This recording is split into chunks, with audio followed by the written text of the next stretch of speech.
왜 나만 이렇게 못하지? 나 연대의대 나올 정도로 똑똑했고 서울대 병원에서 임상 강사도 했고 나 머리 나쁘지 않은데 왜 나만 이렇게 맨날 혼나지? 다른 사람들한테 비교당하지? 도태되지? 열등하지? 심지어 투자도 못하지? 대인관계에서도 문제 생기지? 나 무슨 이상이 있나? 그래서 제가 직접 아주 오래 고민을 해봤는데 달라요. 저의 부모님과 저의 성장 곡선이 다르고 그리고 나를 어떻게 키웠는지에 따라 다르고 저는 사실 그때는 그런 생각했어요. 아, 내가 이런 거는 내가 흙수저기 때문이다. 흙수저라는 말 되게 안 좋아하고 하면 안 되는 거 압니다. 하지만은 네네. 뭐 그런 비유적으로 이해하기 쉽도록 그런 표현을 할게요. 제가 그때 당시 어리석었을 당시에는 아, 나는 똑똑한데 우리 부모가 가난하고 나한테 좋은 여유로운 실패에도 언제나 일어설 수 있는 그런 어떤 백그라운드나 나한테 충분히 기회를 줄 수 있는 환경이 제공되지 않았기 때문에 서울 강남에서 8학번에서 크고 어떤 자산을 금수저로 몰고 난 애들은 굉장히 자존감이 높고 그 선생님한테 혼나도 웃으면서 제가 다음엔 잘하겠습니다 할 수 있는데 나는 흙수저니까 한 번 그 잔소리 들고 잘리면은 나는 영원히 기회가 없어. 이 대학병원에서 쫓겨나. 나는 교수가 되지 못해. 이런 열등감이 계속 반복될 수밖에 없었구나라고 생각을 했었어요. 네. 근데 그것은 조금 너무 섣부른 선입관이었던 것 같고 사실 사람에 따라서 내가 스트레스를 회복하고 회복 탄력성을 회복하는데 이틀이 걸리는 사람도 있고 2시간이 걸리는 사람이 있고 한 달이 걸리는 사람도 있습니다. 그래서 제일 중요한 거는 내가 어떤 성향의 사람인가를 아셔야 된다고 생각해요.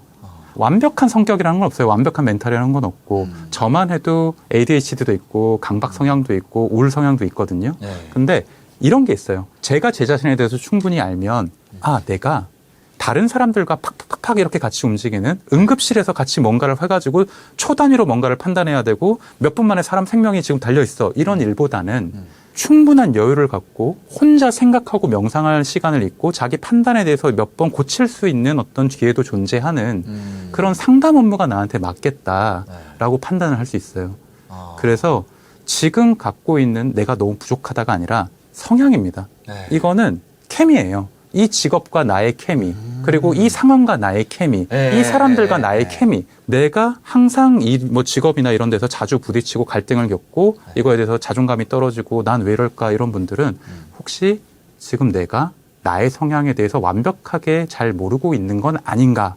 거기부터 시작하셨으면 좋겠어요. 그러니까요. 그 뚱뚱한 사람이 벤치프레스 잘하고 그렇죠. 턱걸이 못하잖아요. 네. 마른 사람은 턱걸이 잘하고 벤치프레스 좀 못하잖아요. 네. 육체로 가져오는 순간 바로 이해가 되는데 정신에 대해서는 그게 극복 가능한 영역이라고 생각을 하는 것 같아요. 모호하기 때문이죠.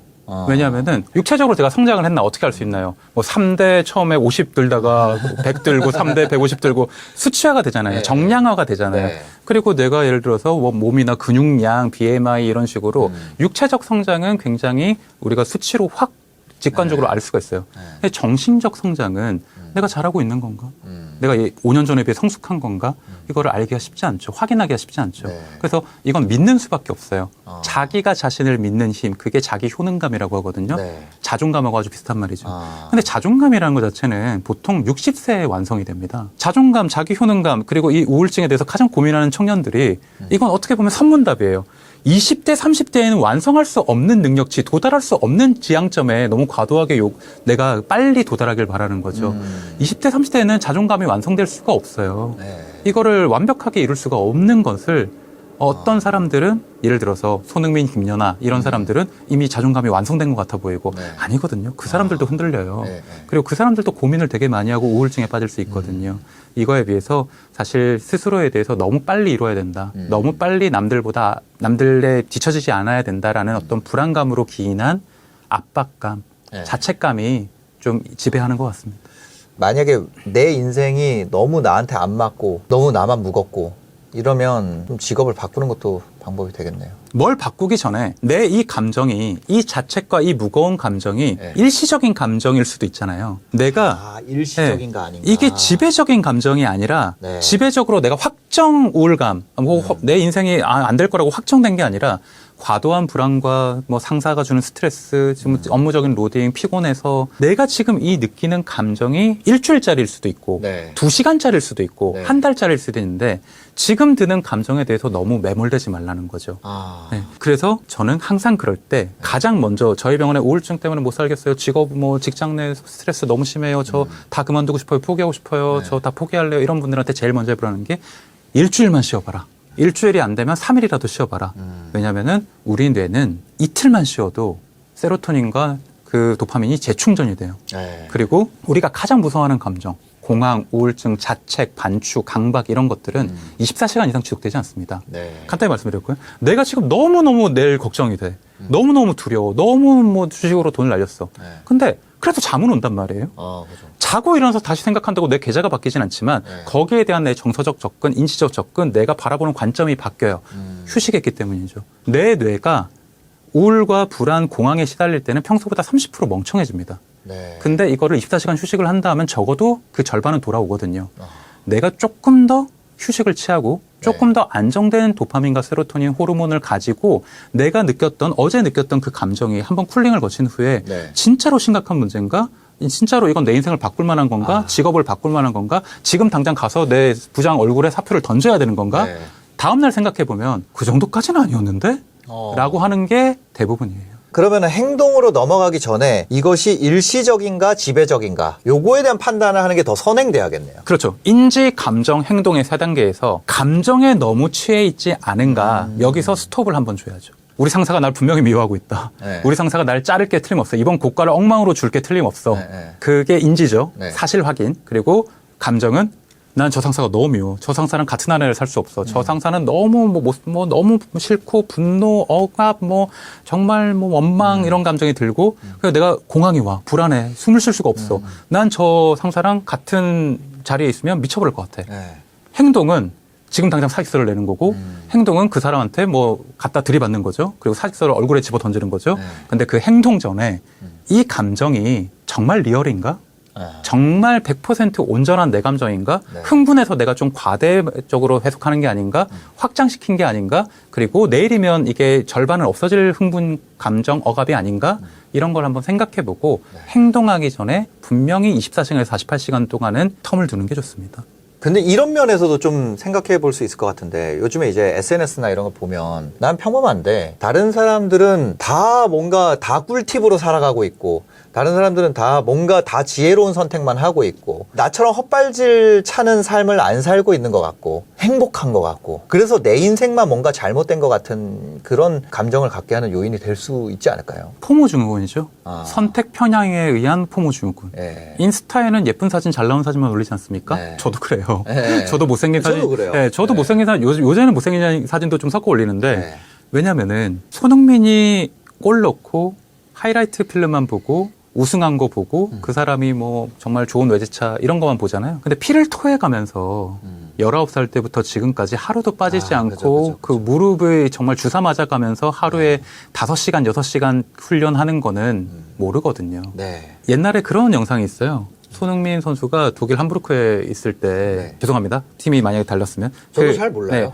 아버님하고 기숙사에서 생활하는 게 있는데 네. 오늘 훈련 아빠가 시킨 대로 다 했으니까 제발 게임 한 번만 하게 해줘라고 그 19살짜리 청년이 사정하는 영상이 나옵니다. 네.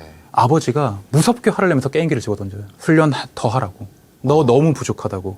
그래서 손흥민 선수가 울어요. 그 타국 땅에 가서 언어도 잘 통하지 않는 그 덩치 큰 독일인들하고 치여가면서 오늘 하루를 힘겹게 버틴 그 청년이 제발 게임 한 판만 해달라고 비는데 아버지가 마음이 너무 아프겠죠. 미래를 보고 오늘 더 해야 돼. 이렇게 해요. 우리는 그런 건 못 본다는 거죠.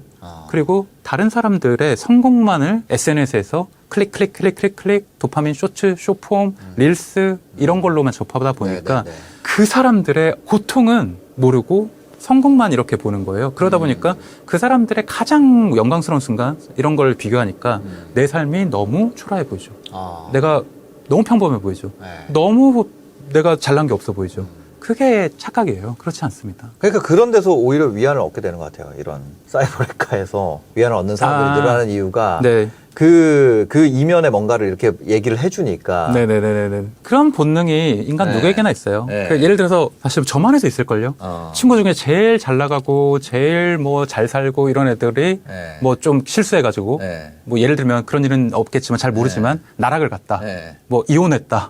바람 펴가지고 가정이 파탄 났다. 이러면 평소에 갖고 있던 포모 증후군과 질투, 열등감이 한 번에 역전되는 도파민이 나오죠. 사람은 제가 유퀴즈에서도 얘기를 했던데 네네. 이건 부끄러워하실 필요 없어요. 저도 그렇고 솔직히 네, 인정하는 거고 네. 내가 주식으로 1억을 날렸을 때 네. 가장 빨리 쉽게 위로받는 방법은 네. 내 친구가 2억 날렸다는 사실을 알게 되는 거예요. 네. 그러면 그 갭에서 오는 도파민과 네. 나만 바보가 아니구나. 아. 나보다 얘는 더 병신이네. 네. 그리고 얘보다는 내가 낫네. 네. 라는 어떤 상대적 우월감이 나한테 안심을 줍니다. 그건 인간의 본능이에요. 절대 성숙한 감정은 아니지만 네네. 저도 예전에 그런 게 있었어요. 인정합니다. 지금은 많이 그런 거를 없애려고 발전하려고 노력을 하지만 네. 그래서 유명인들의 어떤 나락에 대한 어떤 뭐 관심 그리고 뭐 캔슬 컬처 네. 그리고 그 사람들이 뭐 이렇게 했을 때 환호하는 네. 그건 어떤 인간의 어떤 약간 조금 부끄러운 부분이지만 저도 네. 있는 부분이고 나쁜 본성, 나쁜 도파민이라고 봐야겠죠.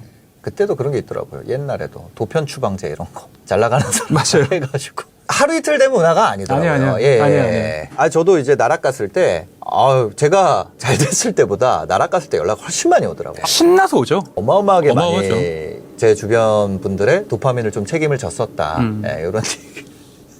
근데 인간이 그런 것 같아요. 네, 예, 그래서 맞아요. 그 장르가 안 없어지는 것 같아요. 뭐 다른 분들의 그 어떤 본성을 평가하기는 좀 그렇고 제 스스로 얘기를 하자면 네. 제가 365일 어른스러운 게 아니잖아요. 네. 365일 성숙한 게 아니잖아요. 네, 네. 사람의 마음이라는 거는 왔다 갔다 하고 롤러코스터처럼 주가처럼 타고 네. 그리고 내가 한없이 일이 잘 되고 뭐 병원도 잘 되고 투자도 잘 되고 뭐 여자친구랑도 되게 즐겁고 이러면은 되게 친절한 여유롭게 네. 뭐 누가 나한테 무슨 불친절한 짓을 해도 네. 아유 이렇게 나와요. 근데 이게 전부 다 안 되고 내가 분위기가 최악이고 내가 컨디션이 최악이고 어제 잠도 못 자서 아침에 겨울 일어났다 이럴 때는 전철에서 누가 발만 밟아도 아이씨 이런 게 나오는 거죠. 물론 그러고 나서 저는 사과를 하고 네. 그러고 나서 이러지 말아야겠다라고 생각을 하지만 사람의 어떤 성숙감이나 어떤 윤리의식이라 도덕에도 이런 플럭추에이션이 있기 때문에 네. 사실 그런 본성은 아마 없어지지 않을 것 같습니다. 그러니까 저도 제가 사람을 안 만나는 이유가 제 본성이 너무 추악해가지고 최대한 안 만나려고 합니다. 그게 중요한 게 아니라 여튼 누가 친구가 하이닉스로 한 2억 네. 벌나 그러면 이거 거의 전치 사주 충격이다. 제가 얼마 전에 방송에서 그래서 이게 잘 되는 거를 얘기할 필요가 없는 것 같아요. 내가 잘 되는 걸 자랑하는 거는 네. 사실 되게 위험한 일이죠. 아. 굉장히 많은 사람들의 공격성과 분노, 네. 어떤 질투심 이런 걸 유발하는 행위인데 네. 사실 그래도 상관없다. 난 과시할 거다. 뭐 남들한테 이걸 내가 자랑하려고 이렇게 열심히 살았지. 이러면 어쩔 수 없지만 네. 내가 생각하는 것보다 내 어떤 자랑, 뭐 수익 인증, 네. 내가 몇 억을 벌었다. 이거는 굉장히 오랜 원망을 듣게 돼요. 앙심을 품게 돼요. 그래서 그걸 굉장히 오래 묻어두고 있다가 네. 어떻게든 나중에 그거에 대해서 복수심 한 번은 뭐 욕을 한다거나 그 친구가 혹시 나락을 갔을 때 그럴 줄 알았다 뭐 악플을 쓴다거나 네. 이런 식의 어떤 깊은 감정으로 오래 지속되게 됩니다. 네. 왜냐하면 그 감정이 아까 말씀드렸듯이 많은 분들이 좀 약간 이번에 놀라시기도 하고 이번에 그런 기사가 나갔을 때 네. 그게 말이 되냐. 어. 실질적으로 사이언스 논문에 나오는 얘기입니다. 아. 네, 우리 뇌의 전두엽 중에 배측 전방 대상 피질이라는 데가 있거든요. 네, 어렵네요. 네, 거기가 예. 실제로 얻어맞았을 때, 네. 칼에 찔렸을 때, 네. 그리고 불에 데웠을 때, 네. 그 부위가 물리적 고통을 담당하는 부위인데 네. 친구가 하이닉스로 2억 벌었을 때 포모증을 느끼는 부위와 정확히 일치합니다. 진짜로 아프다는 거예요. 내가 질투가 많거나 네. 내가 진짜 뭐 너무 열등감이 많아서 네. 정서적으로 아픈 게 느끼기 오는 건 아니라 네. 진짜 물리적 고통하고 똑같이 느끼는 거예요.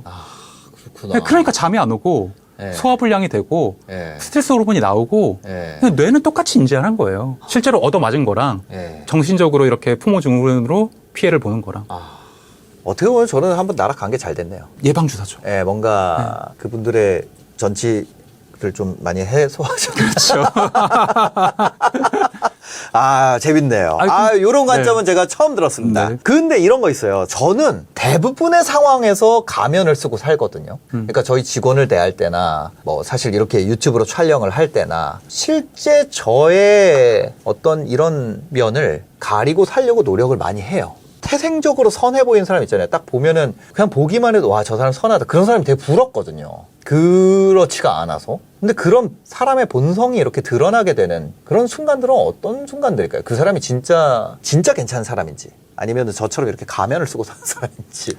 저는 가면이라기보다는 네. 보조자라고 생각을 하거든요. 보조자. 네, 예. 그냥 얼터에고. 그러니까 흔히 말하는 부캐. 네. 뭐 유재석 님이 뭐 무한도전에도 나오고 다른 데서는 뭐 부캐 트로트 가수로도 나오고 댄서로도 나오고 이런 네, 부캐가 네. 있지 않습니까? 네. 근데 그럴 때는 다른 내가 있는 거예요.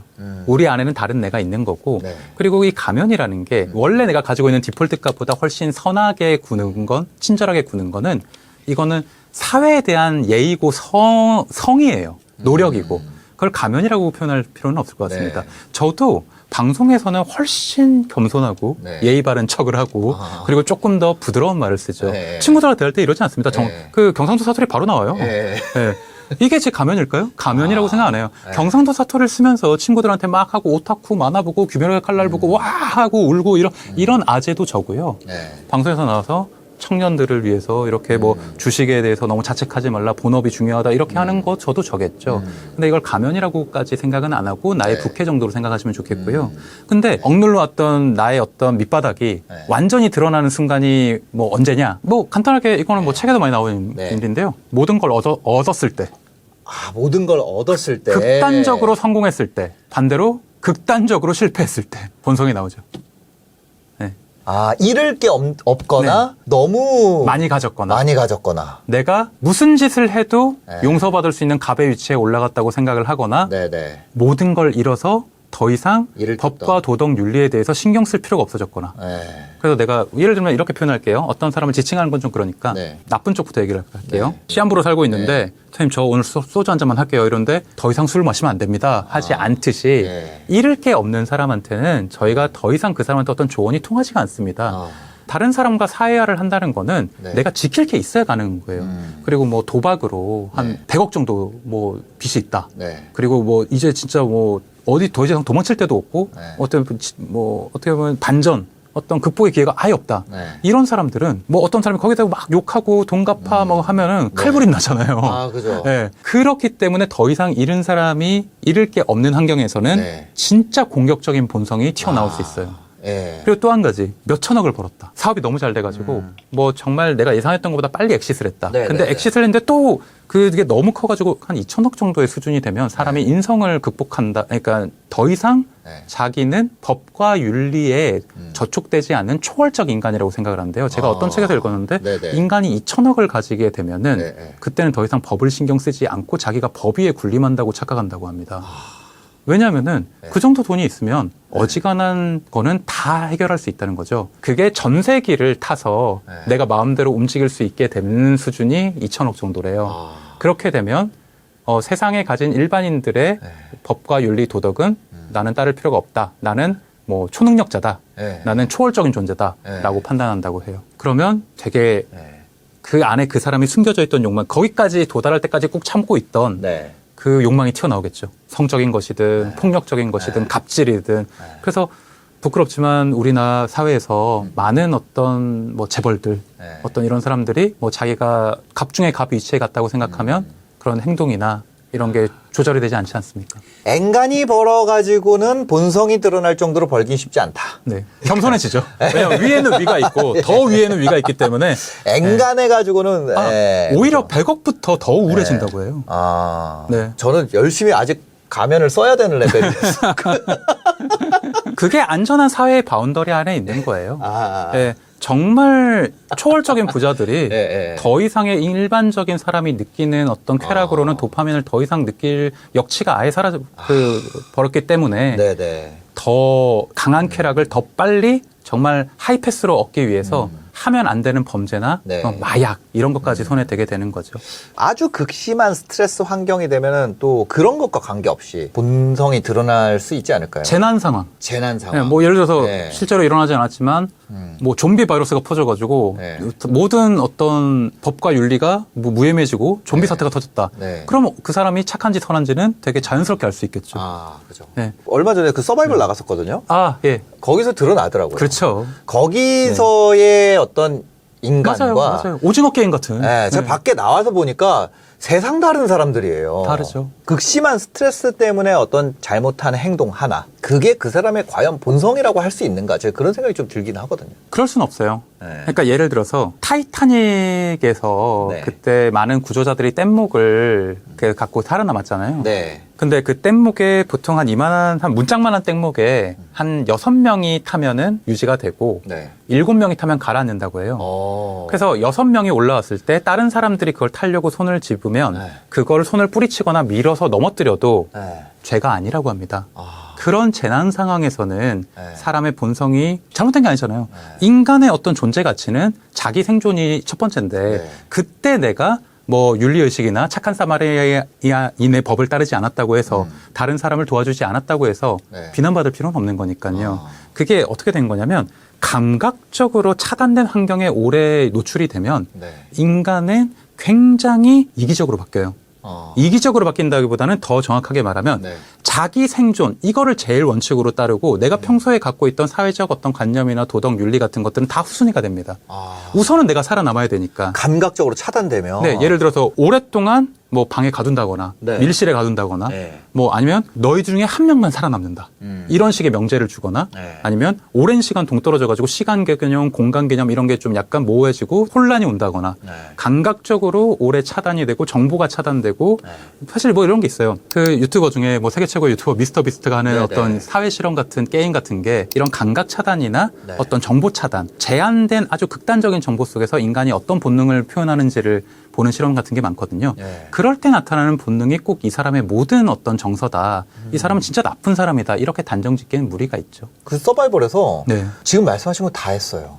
뭐냐면 모든 전자기기랑 네. 이 시계, 그러니까 시간을 알 수 있는 정보를 맞아요. 전부 다 맞아요. 제거하고 네. 저희가 이동하거나 뭔가 비어 있을 때 눈을 가려요. 맞아요. 눈을 계속 가려 놓으니까 나중에는 사람이 이 안대만 봐도 경기가 나더라고요. 그런 사람도 있어요. 맞아요. 예. 대기할 때는 독방 같은 데서 그냥 혼자 계속 놔두고 그렇게 했더니 사람들이 다 이상해지더라고요. 맞아요. 그러니까 예를 들어 극단적으로 네. 내가 유럽 여행을 갔다가 한 달 정도 그 강도들한테 납치당해서 밀실에 살았다고 칩시다. 예. 근데 그 사람이 한 달 후에 구출되자마자 네. 주변 사람들 막 욕하고 막 네. 뭐 말도 못 알아듣고 네. 그 자기 도와주려는 사람 손을 물고 이럴 수도 있어요. 네. 그게 그 사람의 본성이라고 표현할 수 있을까요? 아니에요.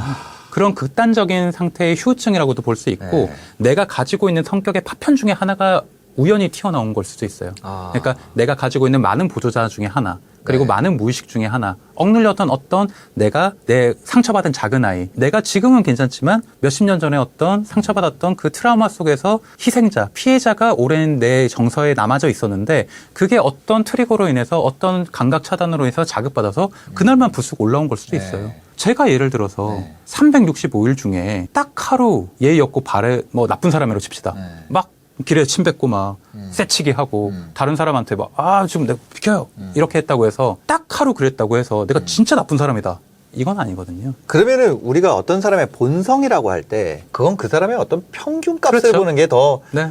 실제 그게 본성이겠네요. 맞아요. 그게 네. 평균치 자체가 본성이지. 항상 변하고 있는 거예요. 네. 아까 제가 자존감이 60살까지 변하고 네. 완성된다 그랬잖아요. 네. 내 본성과 내 인격과 인성도 항상 변하고 있는 거예요. 그 사람의 선함의 극단값을 그 사람으로 판단하거나 그 사람의 진짜 본능적인 면 극단값을 그 사람으로 판단하거나 할 필요 없이 없죠. 그 사람이 보여주는 그대로가 그냥 그럼 어쩌면 제가 이렇게 가면을 쓰고 저희 직원들 대하고 이 사회생활을 하고 있는 그 자체가 그냥 본성이겠네요, 그게. 더 나아지고 싶다는 노력, 네. 더 나은 사람이 되고 싶다는 그게 본성인 거죠. 저는 진짜 그거에 대한 착해지고 싶은 그게 있거든요. 네. 막 봉사활동이나 이런 거 가보는데 저는 그게 안 맞더라고요. 아프리카 봉사활동 이런 것도 가봤어요. 근데 갔는데 다른 사람들은 막 애들 엄청 씻지도 않아가지고 막 눈곱 끼고 이런 애들 있어요. 그 친구들을 다 닦아주고 뭐 안아주고 한단 네. 말이에요. 저 그거 못하겠더라고요. 그래가지고 제가 그때 저에 대해서 엄청 실망했거든요. 그 다음에 거기에서 뭐 예를 네. 들면 어떤 가정에서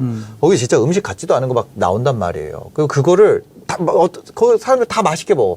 저 그게 안 되는 거예요. 그래가지고, 그렇게 되려고 노력을 해보는데 안 돼서 진짜 저에 대한 실망을 되게 많이 했거든요. 자, 그럼 제가 질문을 할게요. 네. 내가 착한 사람이 되기 위해서는 네. 그러면 방법이 한 가지 뿐일까요? 내가 직업이고 뭐고 다 때려치우고 우리 가족이고 다 때려치우고 전부 다 아프리카 가서 한국 사람들보다는 아프리카 뭐 수단, 기니, 그렇죠, 뭐 그렇죠. 우간 뭐 네. 그런 사람들이 훨씬 못 살잖아요. 네. 우리나라 사람들은 이렇게 잘 삼시세끼 어느 정도는 다 먹는데 그리고 평균 소득이 이렇게까지 올라왔는데 내가 우리나라에 사는 거는 어떤 그 인생에 있어서 낭비다. 무조건 나는 아프리카 사람들을 도와야 된다. 이게 유일한 정답일까요? 그건 아니에요. 아니죠. 네. 내가 어떤 방식으로 선함을 그거 실천하는 데는 방법이 다 제각각이고 내가 선택할 수가 있습니다. 자, 좀 질문할게요. 한국에서 본업을 열심히 해가지고 아프리카에 한 달에 1,000만 원씩 기부를 한다고 칩시다. 그거는 되게 잘못된 행동일까요? 그런 사람이 부럽잖아요. 예를 들면 부럽죠. 막 그 뭐 차인표 씨나 네. 뭐 나오면 부럽잖아요. 훌륭하죠. 훌륭해 보이죠. 훌륭하죠. 그래서 저도 뭔가 그런 사람이 돼보고 싶은데 그게 안 되더라고요. 나는 한 달에 몇 억씩 기부하고 네. 실제로 가서 나는 봉사도 하루 종일 한다. 네. 진짜 온몸이 진흙탕이 될 때까지 브래드 피트도 그러지 않습니까? 네. 그런 사람도 있고 네. 나는 내 삶도 중요하고 내가 지금 시점에는 봉사를 9대 1로 8대 2로 이만큼만 하고 싶다. 네. 왜냐하면 그 이상으로 이게 역전되거나 내가 너무 여기에 과하게 치중이 되면 네. 내가 내 삶의 속도나 내가 원하는 바가 내가 스스로 만족하지 못할 것 같아. 네. 지속 가능한 선행을 해야 되고 지속 가능한 기부 봉사를 해야 되지 내 모든 걸 다 쥐어짜가지고 지금 일시적으로 다 올인을 해버리는 거는 네. 사실 내년 내후년까지 지속된다고 보기가 어렵죠. 그거는 감정적 충동적인 봉사죠. 사실 그렇게 했더니까 이 리바운드 우리가 다이어트 요요가 많이 네, 오잖아요. 맞아요. 저 그렇게 했더니까 요요가 오더라고요. 딱 네. 해서 딱 하는 순간 제가 거기 있는 사람들한테 확 짜증내고 나왔거든요. 나 안 할 거라고 막. 내가 할 수 있는 것 이상을 하는 거는 네, 못하겠더라고요. 이거는 사실 무리예요. 제가 말씀을 듣다가 느낀 게 그런 것 같아요. 이 어떤 결정적 사건이 그 사람을 설명한다라고 생각하는 게 아니에요. 안 되겠네요. 예, 그거는 과거부터 지금까지 무수히 쌓여온 데이터가 그 경험이 그 사람의 어떤 바이오그래피가 네. 이 사람의 현재가를 결정을 하는 거잖아요. 네, 네. 오늘 자꾸 주식 얘기 뭐 현재가는 좀 그런데 네, 네. 아무튼 그 사람의 오늘 상태는 오늘의 직관일 뿐이고 네. 그 사람이 한 달 후, 1년 후 그리고 그 사람의 어제는 아무도 알 수 없는 거죠. 네. 그리고 그 사람의 오늘 모습을 보고 판단하는 것도 나의 선입관일지도 모르고 네. 나의 판단일지도 있는 거죠. 그 사람의 어떤 착함이나 선함이나 능력이나 성숙도 자존감이라는 것은 항상 변하고 있는 겁니다. 힘들어서 어느 날 다를 수 있는데 그게 저자의 본성이구나. 이렇게 생각할 필요도 없고 그렇죠. 어떤 사람이 진짜 맘먹고 영끌해가지고 하루 좋은 일 했다 그래서 저 사람 사실 좋은 사람이구나 라고 할 필요도 없고 네, 그죠? 맞아요. 근데 인간관계에선 그럴 수 있겠죠. 네. 예를 들어서 나를 굉장히 오래 지켜본 친구라면 네. 이렇게 오래 지켜보고 이 사람의 평균값으로 이 사람을 인정해 주겠지만 네. 한 번밖에 만날 수 없는 사람이다. 대부분의 경우 그렇죠. 네. 예. 근데 내가 오늘 정말 너무 컨디션이 안 좋고 뭐 몸도 안 좋고 어제 너무 나쁜 소식을 들어서 지금 네네. 오늘 겨우 뭐 출연을 했다. 그러면 사실 내 정말 최저점의 모습을 보여줄 거 아니에요. 네네. 그러면 우리는 되게 나쁜 기억으로 남겠죠. 그죠, 그죠. 네, 근데 사실 그거는 어쩔 수 없어요. 만약에 그 사람이 그게 아쉽다 그러면 그 후에 이걸 고치려는 노력을 하겠죠. 네. 어떻게든. 어쩔 수 없는 거라고 생각하는 게 속편한 것 같아요. 그거 어떻게 다 고치고 살겠습니까? 사실 그렇잖아요. 뭐 네. 되게 흔한 얘기들이 있잖아요. 10명 중에 1.5명만 나를 좋아할 거고 네. 7.5명은 관심이 없고 네. 1명 혹은 2명은 내가 무슨 짓을 해도 나를 아주 죽도록 미워한다. 그죠, 그죠. 그럴 수밖에 없어요.